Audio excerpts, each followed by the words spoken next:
Inilah detik-detik howitzer MSTAS dan senjata Hyacinth Rusia mengirim rentetan peluru ke pangkalan komando Ukraina dan menghancurkannya.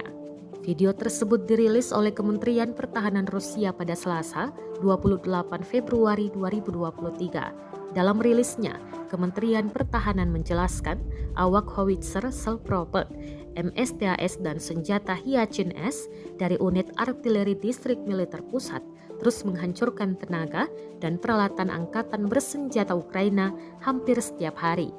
Personel militer menggunakan taktik roaming guns.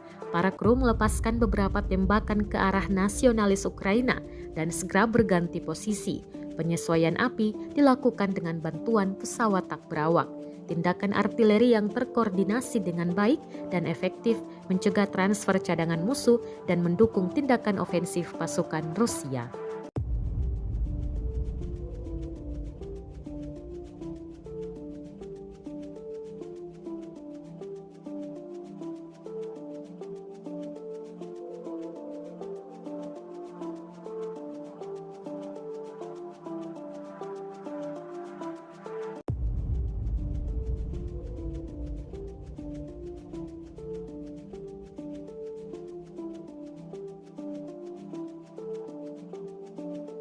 Terima kasih sudah nonton. Jangan lupa like, subscribe, dan share ya.